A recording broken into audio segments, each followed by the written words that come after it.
शिक्षा की कितनी बुरी व्यवस्था थी देश में कि ऑपरेशन ब्लैक बोर्ड चलाना पड़ा था। स्कूलों में ब्लैक बोर्ड तक नहीं था, तो उन्होंने क्या चलाया? ऑपरेशन ब्लैक बोर्ड, है ना? हाँ, और मैं बताती हूँ, और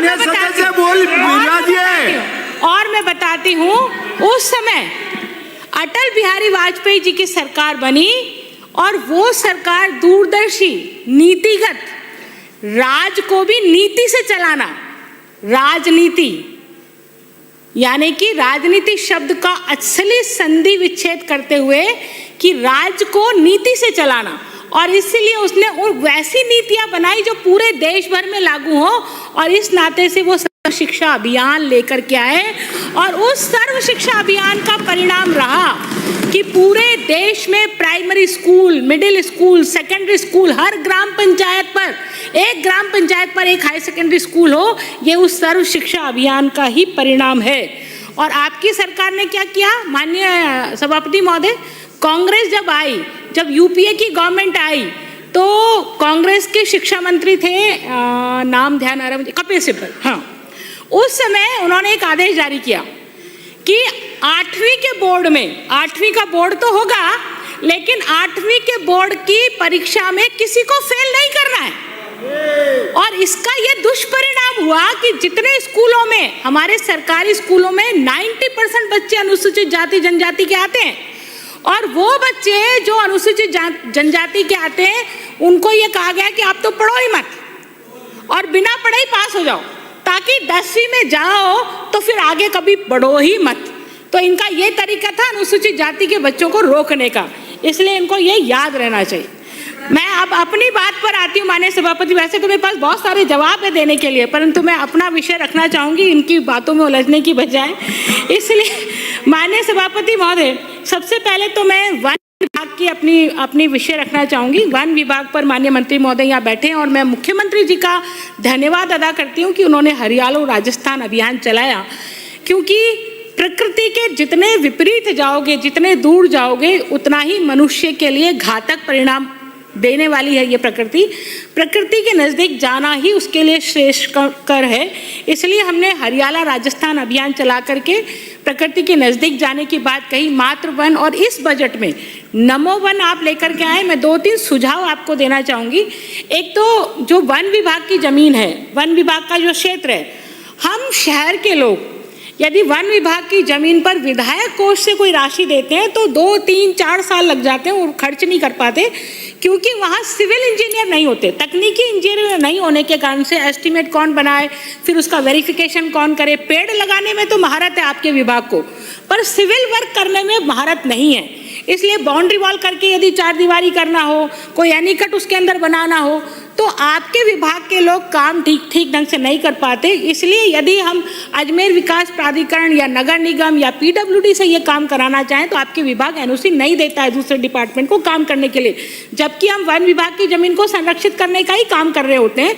तो ये एनओसी तुरंत मिल जाए और हम दूसरे विभाग से काम करा सकें, ये संशोधन यदि आप कर सकें तो बेहतर होगा। साथ ही साथ मैं निवेदन करना चाहूँगी कि वन विभाग की जमीनों पर जितने अतिक्रमण हैं वो अतिक्रमण हटाए जाने चाहिए, ना केवल हटाने जाने चाहिए शहरों में तो कम से कम, और हटा करके यदि कोई कोर्ट केस है और विभाग उस पर कोर्ट केस जीत गया है तो सख्ती से पालना करते हुए उस नियम की पालना ही होनी चाहिए। मेरा आपसे निवेदन है कि हमारे अजमेर में ऐसे बहुत सारी वन विभाग की ज़मीनें जो मुख्य रोड पर है और विभाग के अधिकारियों की लापरवाही की वजह से कोर्ट के निर्णय होने के बावजूद, विभाग के पक्ष में होने के बावजूद उन पर अमल नहीं हो पा रहा है, तो उन पर अमल करने की आवश्यकता है। और इसी तरह से माननीय सभापति महोदय, आपके माध्यम से माननीय मंत्री महोदय को निवेदन करना चाहूँगी कि प्लास्टिक का कम से कम उपयोग कैसे हो पर्यावरण के संरक्षण में। हम जो प्लास्टिक हमारे लिए उपयोगी नहीं है, जो प्लास्टिक जरूरत नहीं है, ज़्यादा जरूरी नहीं है जिन चीज़ों के लिए, उन चीज़ों में प्लास्टिक को अवॉइड करने का अभियान हमने चलाया जाना चाहिए। हम जबरदस्ती फूल का बुके लेकर के जाते हैं लेकिन प्लास्टिक उसमें लपेटी होती है, उस प्लास्टिक का कोई औचित्य नहीं है।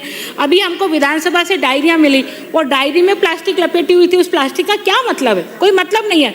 तो इस तरह से इस प्लास्टिक को जो उपयोग में नहीं है उस प्लास्टिक को हमको उपयोग से लोग कतराएं, लोग उस उपयोग को छोड़े, वो मोटिवेशन, वो उत्साह लोगों को देना चाहिए। मेरा इतना निवेदन है। अब मैं माननीय सभापति महोदय, मेरा मूल विषय शिक्षा से संबंधित है, इसलिए उस पर आना चाहूँगी।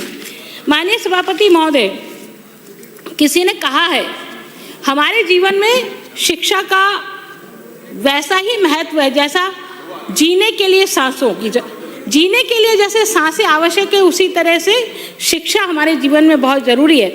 आज के समय में जीवन को आगे बढ़ाने में शिक्षा उतनी ही ज़रूरी है। शिक्षा का मतलब केवल नौकरी पाना नहीं है, बल्कि शिक्षा हमें समाज में जीना सिखाती है। शिक्षा का सही उद्देश्य तथ्यों का ज्ञान नहीं, अपितु मूल्यों का सही पहचान है, मूल्यों का ज्ञान है। शिक्षा वह नींव है जिस पर हम आने वाले कल का निर्माण करते हैं। तो इस तरह से शिक्षा हमारे लिए बहुत ज़रूरी है माननीय सभापति महोदय। और इसलिए चूंकि माननीय सभापति महोदय, राष्ट्रीय शिक्षा नीति 2020 जो 29 जुलाई 2020 को घोषित की गई थी, की घोषणा को 5.5 साल से अधिक समय हो गया। यह समय गंभीर आत्मनिमंथन का समय है।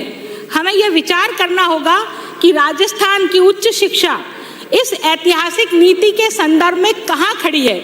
आज किस दौराहे पर राजस्थान की उच्च शिक्षा है। वर्ष 2020 में जब यह नीति घोषित हुई थी माननीय सभापति महोदय, तब देश भर में आशा और परिवर्तन का वातावरण था। एक नई आशा जगी थी शिक्षा जगत को कि अब देश का परिवर्तन होगा। 1986 के बाद 35 वर्षों में ज्ञान, तकनीक और रोजगार की दुनिया पूरी तरह से बदल गई।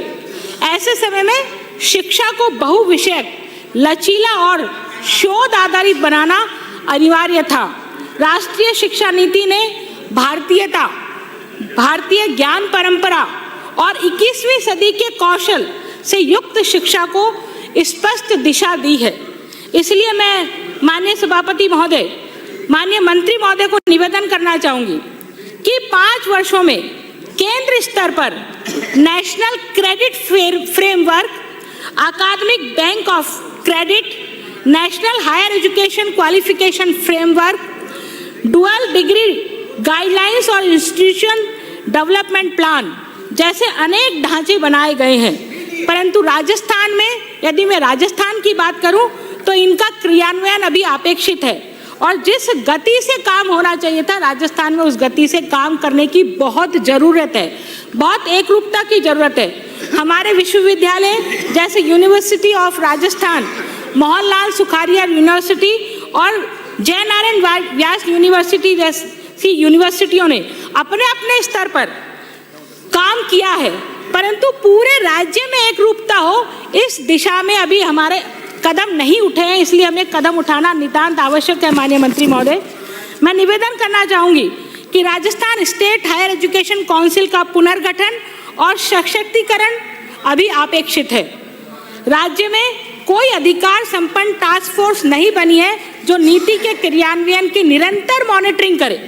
एक टास्क फोर्स बनाना बहुत जरूरी है जो 2020 की जो नीति आई है उसका निरंतर क्रियान्वयन हो, वो मॉनिटर करे। परिणाम स्वरूप कागजी अनुपालना तो दिखाई देती है, परंतु जमीनी स्तर पर स्पष्टता और एकरूपता का अभाव नितांत महसूस होता है। संकाय के रिक्त पद, छोटे और ग्रामीण महाविद्यालयों में संशोधनों की कमी, समान क्रेडिट फ्रेमवर्क का अभाव नीति के उद्देश्यों को सीमित कर रहा है। तो ये नीति के उद्देश्य बहुत ब्रॉड है, तो हमें उस ब्रॉडता के साथ ही काम करना पड़ेगा। मैं कुछ सुझाव माननीय मंत्री महोदय को, सभापति महोदय, देना चाहूँगी।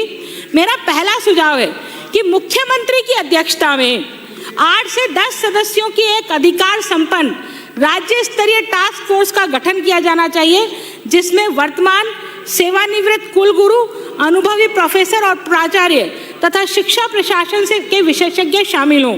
यह टास्क फोर्स राष्ट्रीय शिक्षा नीति के क्रियान्वयन के लिए स्पष्ट, चरणबद्ध और समयबद्ध ब्लूप्रिंट तैयार करे और त्रैमासिक समीक्षा के साथ में यह प्रगति की जांच समय समय पर करती रहे। दूसरा मेरा सुझाव है, राज्य के सभी विश्वविद्यालयों में एक समान क्रेडिट फ्रेमवर्क लागू किया जाए ताकि विद्यार्थियों को अकादमिक बैंक ऑफ क्रेडिट और मल्टीपल एग्जिट और एंट्री की सुविधा मिल सके। हमने नीति में तो है, लेकिन प्रैक्टिकल में अभी ये सुविधा नहीं मिल पाई है, और ये तब मिलेगी जब पूरा राजस्थान का विश्वविद्यालय इसको एक साथ लागू करेंगे। एक विश्वविद्यालय के एग्जिट और एंट्री की व्यवस्था से ये लाभ विद्यार्थियों को नहीं होने वाला है, इसलिए हमें ये एक साथ इसको लागू करना होगा। तीसरा, माननीय सभापति महोदय, राजशैक्ष महाविद्यालयों को चरणबद्ध रूप से बहुविषयक राजकीय महाविद्यालयों में विकसित किया जाए। इसके लिए क्लस्टर मॉडल अपनाया जाए और साझा संसाधनों और डिजिटल प्लेटफॉर्म का उपयोग बढ़ाना होगा।